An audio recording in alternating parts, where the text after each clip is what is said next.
All right.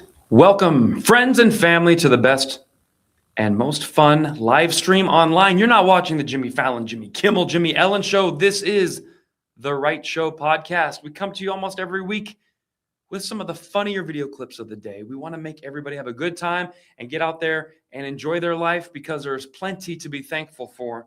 And I know that more than anybody because right now in Iran, they are fighting for freedoms that they haven't had in 44 years.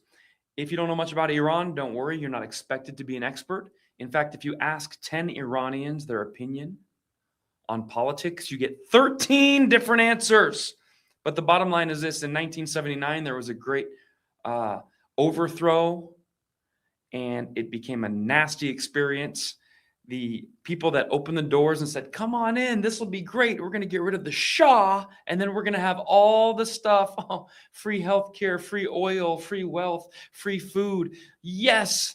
And then the mullahs, the Khomeinis, the Allah came in.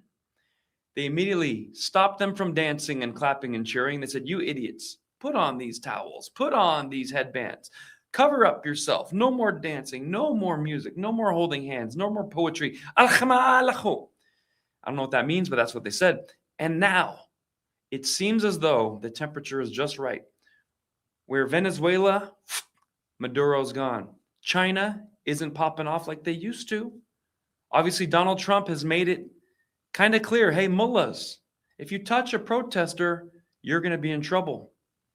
Then he encourages Iran and Israel to rise up and push back against the radical, hateful sect that is running Iran, which means there's a chance at freedom. We don't know. It's early. They've shut off the internet. So be thankful we have the internet so we can communicate right here, right now on The Right Show. Today, we are going to talk about some things that affect everyone, mainly in the United States. This is a USA show, but I want to do a shout out to the Iranians fighting for freedom. I hope you get it, because we would love to go there and celebrate and hang out when they are a friendly nation. Friendly with USA again. All right, today, fake tow trucks, fake belly buttons, and of course, we just mentioned Persians fighting for their freedom. It's all happening right here, right now, on episode 147. And also, I want to say one thing. I just got done doing a huge corporate event at the Bellagio. You know, my father worked at the Bellagio. How interesting it is. He left Iran, got a job in the casino industry, Harrah's, then Mirage, and then Bellagio, which at the time was the nicest, most upscale, best hotel you could find on the Strip. Worked there for 17, 20 years, and then he retired. And I had to make that trip back and forth that he made for 17 years for the last week, because I was the host for Lend, a lending company, people that give money out. And they did their event at the Bellagio, which takes your money. It was perfect. So some of them are probably watching. Shout out to you guys. Thank you for putting on a classy event. On Tuesday night, I went out with you guys. I thought, oh, they just got done with a huge national meeting. We'll go out for an hour. Okay, we'll do 2 hours. Okay, 3 hours and 3 Red Bull vodkas later. Okay, 4 hours? I turn into a school mom. You guys need to get some rest. You know you have work tomorrow. What's the matter with you? Felt like Grandpa Stu up there. Go to bed. We got to close some loans on a Wednesday. But those people can party. So if you have a corporate event, private party, birthday party, event where you need an MC, a host, or a comedian, man, I'm still recovering from it, but it was awesome. So with that said, let's get into this. Fake tow truck driver. There's a scam going on where people are now stealing cars by pretending to be tow truck drivers. So if you see someone putting your car up there, don't just assume, oh, that's the city. Oh, I parked incorrectly. Take pictures, video it, get their information, because that could be a scam. Unbelievable. And it looks something like this. We've been getting reports of vehicles being stolen by an unmarked tow truck in San Bernardino County, and the latest theft was caught on camera. Yeah, Brandon Hurtado says someone took his Toyota Tacoma over the New Year holiday. It was parked on White Ash Road in San Bernardino. Here you see a tow truck rolling away with it in the middle of the night. Hurtado says after sharing his story on social media, he's heard of at least a dozen similar thefts, with some of the stolen vehicles possibly being taken to Victorville. For my truck, I do wish I get it back, but I honestly think it's a possibility that it's either shipped out or it's scratched for parts. But for the people out there, I hope they keep close attention to their cars more because I what I've been through. I don't want them to go through that. Hurtado urges vehicle owners to use AirTags along with surveillance and dash cameras and make sure their trackers are working. The San Bernardino County Sheriff's Department confirms it has received reports of vehicles stolen by a tow truck, but is not commenting further, saying the investigations are active. So if you see your neighbor's car getting towed, don't necessarily interfere. Don't pull a, ice situation where you're blowing whistles and standing in front of the vehicle, but it could be getting stolen. You sneaky tow truck weirdos. I always hated that. When I lived in Los Angeles, you could get a ticket any day of the week. It'd be no parking at this hour, no parking on leap year, no parking Tuesday, Wednesday, but not Thursday, sometimes Friday, and any day ending in Y. You're like, what does this sign say? I got to go on this audition here. And then the worst, one time I parked my car. I read the sign. It checked out. I left. I come back. My car is missing. Was my car stolen? Did it roll down the hill? No. On the other side of the tree, it said temporary no parking zone. I'm moving. Unit 107B is moving today. What that means is you can apply from the city. You get these temporary no parkings, and you're supposed to put them in visible places.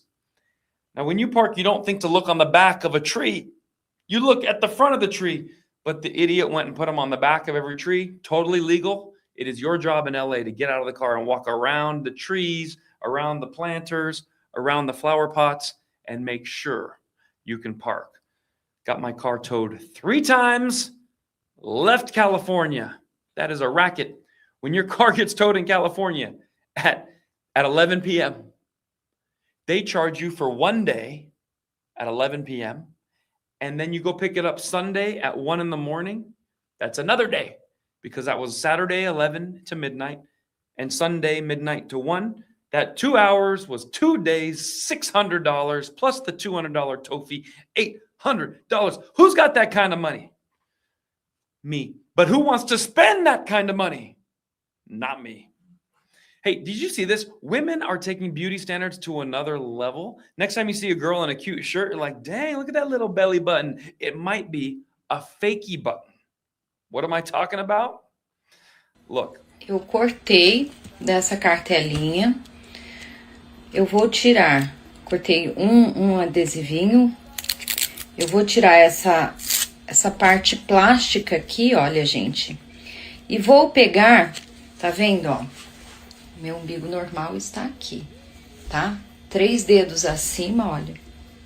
Eu vou colocar aqui.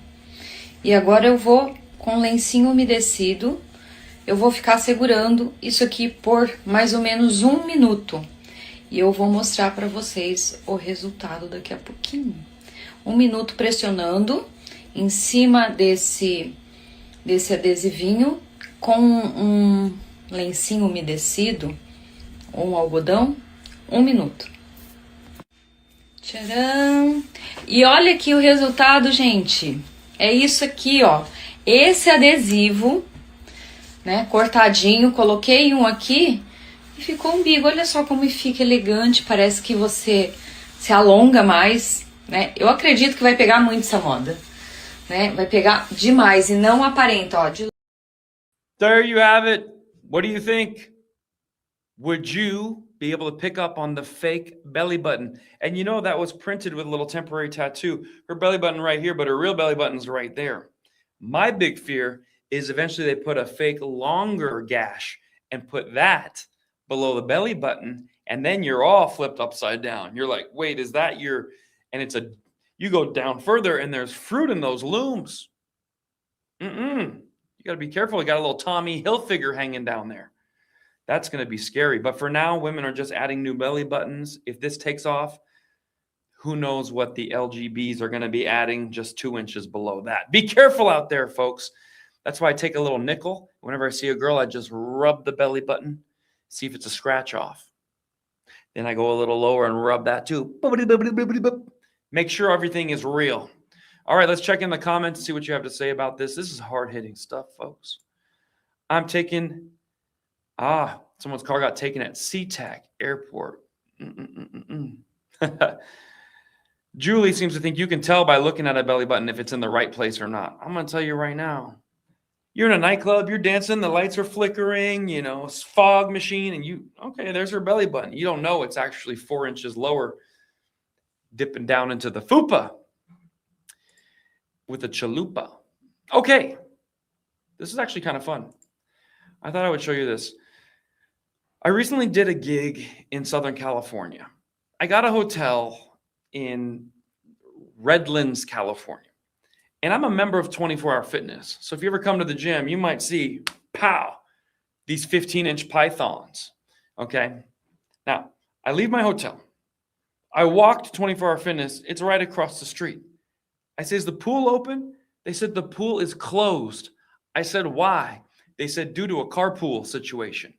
I go, well, like 4 people came to swim at the same time? They go, no, a car, poof, went into the pool. We're still fixing it. We had to tow the car out of that must have been a crazy sight. Take a look. The car ended up in the swimming pool of a 24-hour fitness in Redlands after crashing through the side of the building. This is new video of that crash. Emergency crews responded to the scene on San Bernardino Avenue after 8 last night. It's not clear if anyone was hurt or if anyone was in the pool at the time. The CHP says a tow truck was called to pull the car out of the water.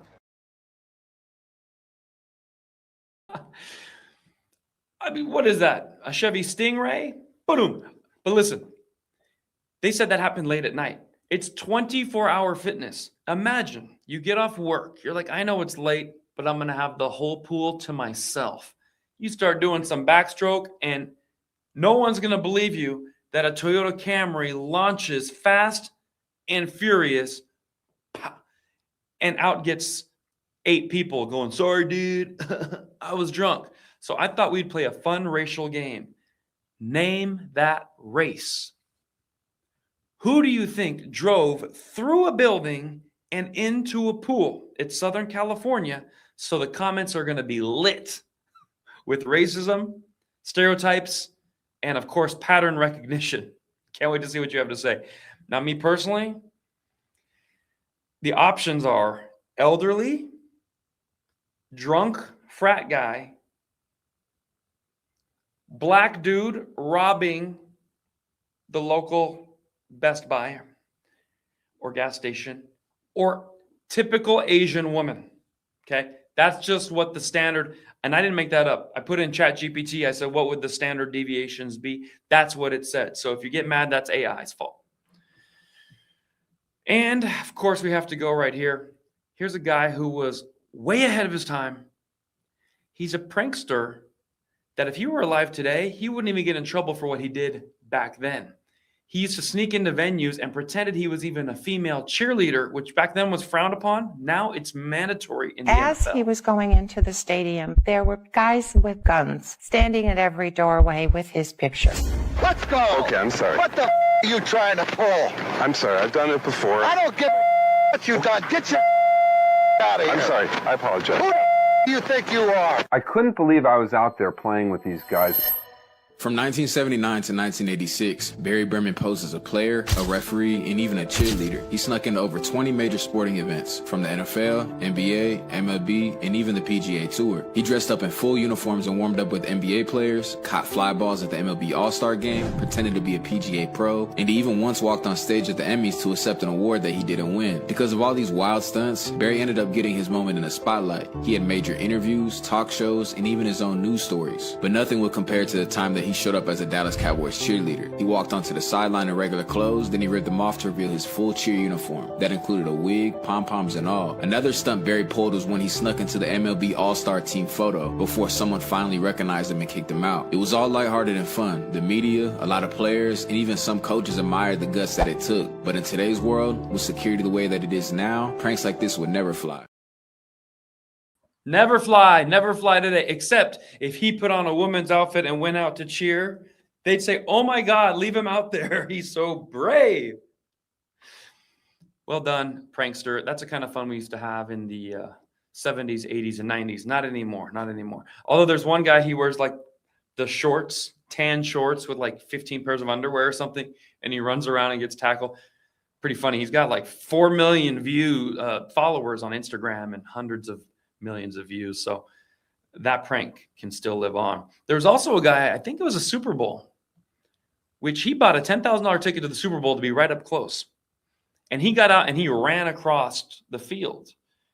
But what people are saying is he placed a bet that there would be a streaker that ran across the field for $500,000. So as long as he could get over the rail and go, he won. So he had to fight for his life to beat the streaker or the guy running or fan on the field, whatever they call it, because that's where his winning was on the line.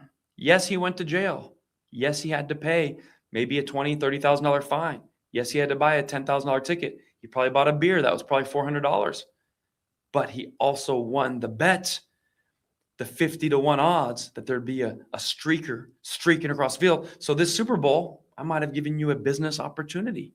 You might want to get in there with 3 friends and go at the same time because security will be real tight. They can only get 1 out of 3. Boom, put $1 million on it. Send me a tip. 10% is the standard fee. All right, our final video of the day is we started this talking about Persians, Iranians wanting freedom back. And let me tell you, you want more Persians and Iranians everywhere in the world. They're so polite. They're such good, charming businessmen. In fact, this Persian, this is an older video, but it's still funny to this day. This Persian got a ticket and thanked the officer. BLM, take note. Yeah. Hi to my follower. Here we are riding bike in Palas Verdes and we pass the stop sign. All of a sudden, this gentleman, this handsome policeman catch us and give us ticket. Just I want to say thank you so much. When you ride bike, be careful for your safety. You have to stop a stop sign, red light, and follow all the rules for your safety. Thank you, officer. Sure. Thank you for your service. All right, sir. Have a good one. Thank you, officer. Thank you for ticket. Please tow my bicycle. I will buy new one. This is important lesson for me and my follower to learn. I should not have done that. I jaywalk. You take my shoes. Let me go barefoot. I promise. Please, I beg you to take my shoe. That's called tarof. That is the art of being so charming at a sign of adversity, at the sign of adversity that you actually can't wait to work with that guy again. So I could learn a lot. I get pissed when I get tickets. I get angry. I get fired up. And this guy, no, he teaches you how to be Zen and Persian at the same time. All right, that's all for now. Let's look at some of these comments here. We got some people that say, I love Kayvon. Thanks God for this one. I would have cursed him out and smiling, laughing. Let's go Mets, the talented Mr. Ripley Sports Edition. That's right. All right, now we have the carpool situation. Some people are betting Hispanic. I didn't even think of that, but very, very possible. Evading ICE. Hit a patch of ice. Elderly, could be. Fast and the Furious, Part 11. Hey, that's Fast and Furious 24-hour fitness. Hispanic. Nice car. Let's just say Asian stolen car. That's so funny. Good. Well, I think that video is going to go viral. What we do with these long clips, you know, we're having fun. We're loose with it, loosey goose. But we clip, repost because not everyone sat here and watched this. And the short videos while people are at work with subtitles, those have been getting 100,000, 200,000, 400,000, 1 million views. So thank you for watching. Thank you for sharing. Here's my upcoming tour dates. Vancouver, Vegas, Sarasota, Minnesota. Pow. Those 4 cities. The rest are all private events. You're not invited. All right? But thank you for tuning in. Please get your tickets on kvon.tv. Don't ask me, when is Vancouver? When is Sarasota? I pay for a website. k-voncomedy.com. That's the long URL. Or kvon.tv. Bam. Now you know. All right, this show doesn't necessarily end. I now am going to put a little music on. Leave as many comments as you want. I'll put them on the screen, and we'll continue the laughter. I'll see you in about a week. But here are those tour dates. If you want a free ticket, since you watched the live stream, hit me up. The way it works, if you buy one for a friend or you buy one for an enemy, you get a free one. We're going to give away about 100 tickets. Why? because I don't want to just give away free. You have to buy so that I can kind of fill the room and have laughter and make the people want to come back again. So bring someone who's never heard of Cave-On comedy, and I'll see you on the road. Thanks for watching, everybody. Episode 147 out. Episode 148 probably in a week or two, because I'm going on a crazy tour, and I'm going to be showing you video highlights as I go. Peace. You